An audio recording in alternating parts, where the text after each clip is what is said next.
I thought I told you to stay away from here. And I thought I told her to stay away from you. What's the matter, Mother? Hard of hearing in your old age? My hearing's just fine, thank you. Really? Then what the hell are you doing here? I'm visiting a friend. She doesn't need visitors. She needs rest. Now, where's your coat? Excuse me. This is my house. I decide who stays and who goes, and you are the one who's not welcome, David. Believe me, Erica, I'm doing you a favor. Get rid of this woman before she insinuates herself Get rid of her? anymore. Well, that's very funny. I was just thinking of asking your mother to move in with me.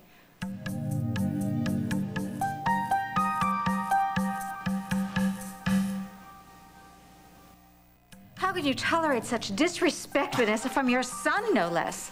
Well, you get used to it. Well, I would never get used to it. I'd disown him. She doesn't own anything. Yeah, and you knew that.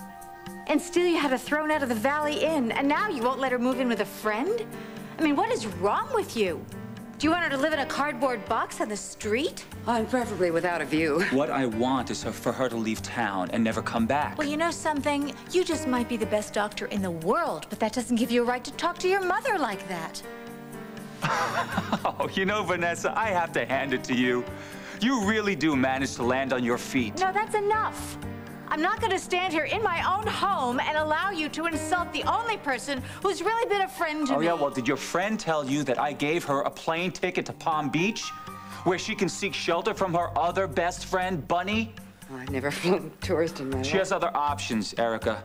Trust me, she doesn't need handouts from you. This is not a handout. That's... You know, Mother, if you don't mind, I would like to talk to Erica in private. Yes, of course, whatever you say.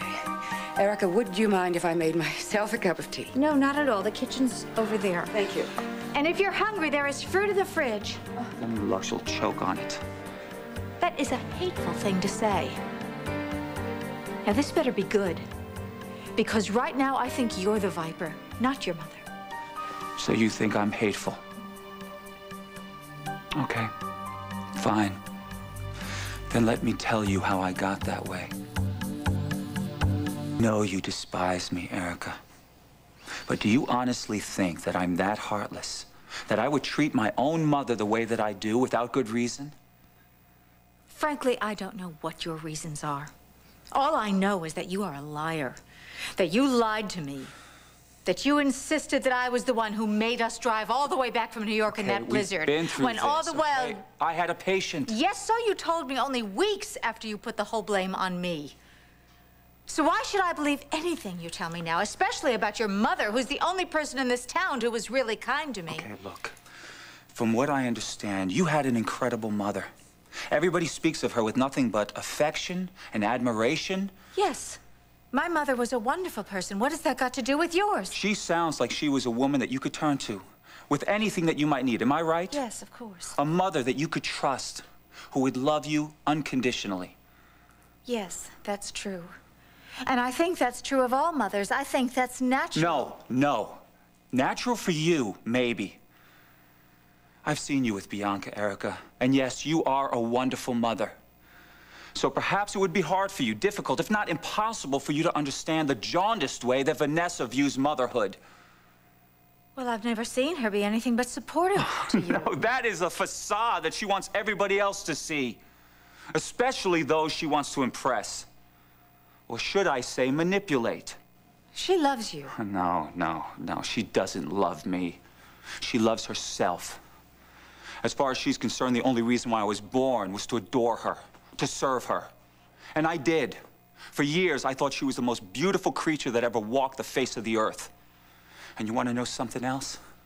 So did my father. So when she finally turned against him, when she revealed her true feelings, I got to see who she really is.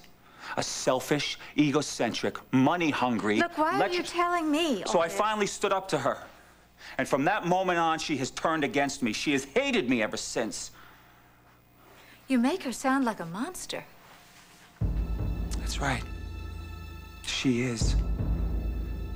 If there's anything that Vanessa enjoys more than anything else, it's destroying people that she envies. Or people that have something that she wants. So I'm telling you, Erica, find out what Vanessa wants from you before it's too late. Before she destroys you too.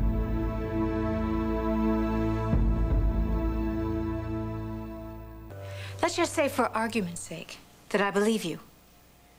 What does your mother want from me? Status? Wealth? Passage back into the limelight? You're a celebrity. No. I was a celebrity. But now, thanks to you with my face scarred, I don't think so. I wish that it had been my face that was injured in that accident. I would give anything if it had been me and not you. Well, that's not exactly a noble gesture coming from you, Doctor. Because you would still be able to practice surgery. You would still have a life. All I know is that I don't want to see you subjected to any more pain, either from Vanessa or anybody else. Well, any pain that Vanessa could inflict on me, believe me, it's nothing compared to what you have done to me. And you know what I really want to hear from you? I want to hear why. I really would like to hear one good reason why you insisted we drive all the way home through that blizzard from New York.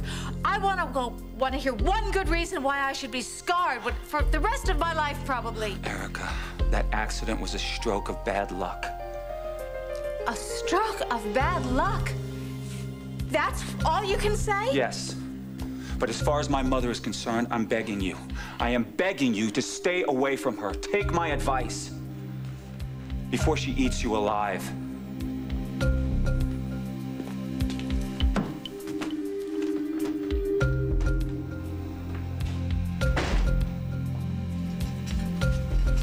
Well, where's David?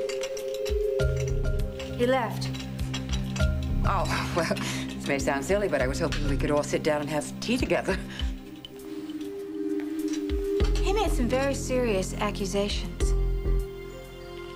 Well, I'm not surprised. David's not very happy with me at the moment. He said you have a hidden agenda, that you want to destroy me, as a matter of fact.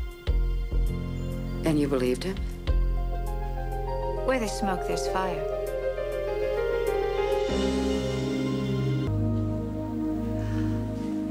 Erica, you have shown me nothing but kindness. God heavens, you saved my life the night I collapsed in the parking lot. Why on earth would I want to do anything to harm you? I really don't know. I'm just telling you what your son told me. David is still so bitter. Bitter about what? This is dreadfully difficult for me to talk. All right, fine. If you can't explain it to me, then... You have a right to know. You have a right to hear, and since you ask. You see, David's father committed suicide. Oh, I'm sorry. I had no idea. Well, you see, David blames me. He's never trusted me since. Why? I don't know, really. He refuses to talk about it, but you know, see, the simple truth is that his father was severely depressed for years. Today's world, we would say that it's a chemical imbalance, and even though David's a physician, he's always refused to believe that that was the problem.